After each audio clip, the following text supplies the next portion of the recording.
Okay. Hey guys, I'm Matt Michalski, coach with USA Prime and the USA Prime Cavemen, and I'm here to interview Coach Mark Garcia, our Mid-Cities director at USA Prime, head coach of the USA Prime Cavemen-Garcia.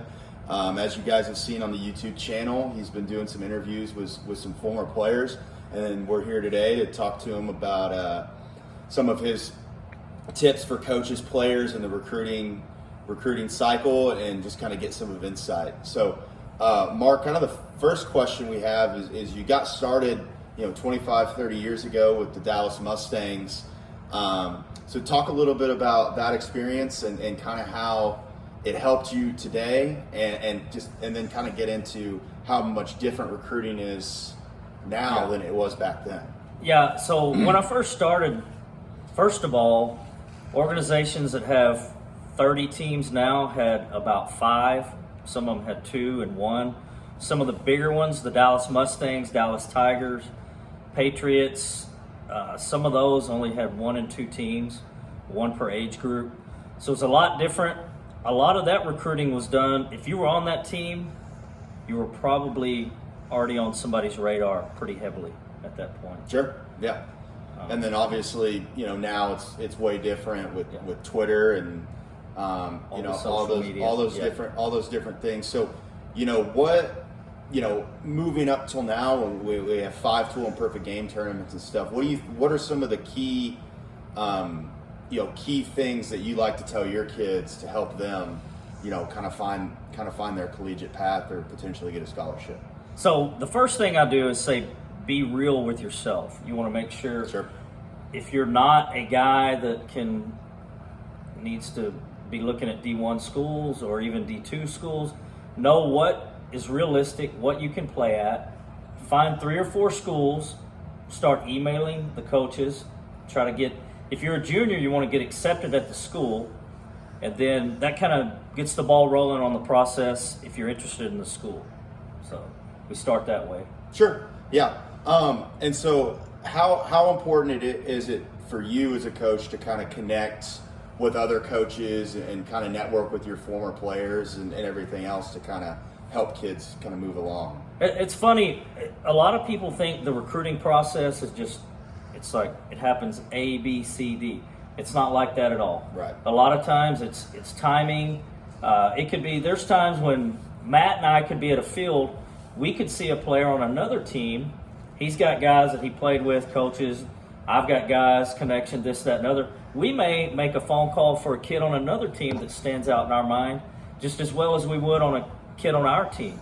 So there's a lot of ways to be recruited. We always tell our guys, you never know who's in the stands. Just because you don't see 5 coaches up there watching, they may be in the press box. There may not be anybody, but somebody's uncle may be a scout. You just never know. You just always want to play like somebody's watching. Sure.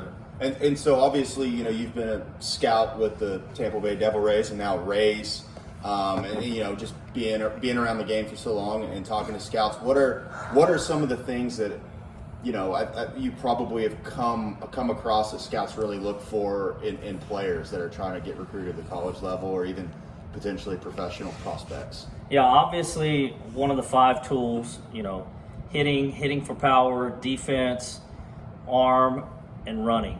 Okay, when one of those 5, you can be good in all 5 of those. Sure. But if you don't stand out in one of those, you really don't jump on a pro radar. Now, you may be a great college player, and you may be one of the best players to ever come through a school, but to get on the pro radar, you have to have an outstanding tool, one of those 5 tools. If you've got 2 or 3, then you're really talking something there. Sure.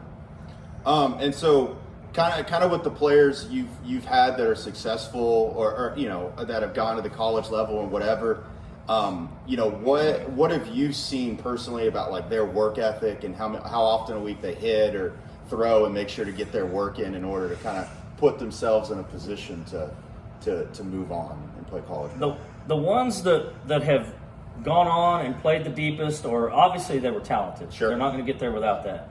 But the ones that sustained it, so to speak, were there every day. It wasn't something that was casual like, ooh, it's hot today. I don't know if I feel like playing or whatever. Those guys were there every day.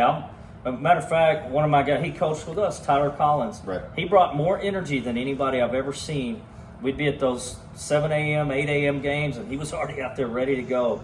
And, obviously he got all the way to the big leagues, and we had many others like that. But that's kind of, that's what you need. You want to be able to have that energy. Yeah, I think, and the passion. and I think kind of watching your teams and even assisting for them, you really like guys that want to be there and have passion and love the game. And so that's kind of what I was going to kind of get into next is, one thing working with you for so long, whether it's at the batter's cave and stuff like that, you kind of just versatility as a coach, whether it's younger kids, back when we ran the APD program, or all the way up into college level kids. And I feel like that kind of transfers both as a player and as a coach. So if you want to talk a little bit about versatility as a player and versatility as a coach that has made kind of your kids successful and you yourself as a coach successful. Yeah, getting back to the first part, I try to recruit kids that I don't have. You probably don't see me give a whole lot of rah-rah speeches in the summer. And I know there's not a lot of that going on in the summer, but I get kids that want to be out there, that want to play. You're going to play in 100 degrees most of the summer. You got to want to be out there. You got to be talented, So I try to get that mix first. Sure. And then there's a parent dynamic too. I've been fortunate. I've had wonderful parents, and when all that works together, man, it's a great thing. We've won a lot of games. It's been good there. And then the next part, can you lead me back into that again? Just versatility as a coach. We've been on the field before, and maybe there's a disparage in talent, and trying to make sure every kid gets work, and just kind of how important that is to you. Yeah. And kind of how you've learned to do that. I've when I tell people I've coached at every level, I've coached at every level. And Right. when I say, well, let's go college down, but I'm talking about at the very beginning, kids that didn't even have a glove. Right. And we're trying to show them how to field the ball barehanded and using softballs and all that. So that's taught me to be a better coach, taught me how to kind of, I've coached that type of deal. And then you coach a guy like, Still Walker, Kyler Murray, something where it's kind of like there's not a whole lot of coaching that goes on. So Right. Quite honestly, I rode Jack Sharp's coattails with some of those teams, and we had great players, and it was a lot of fun. And so, cut.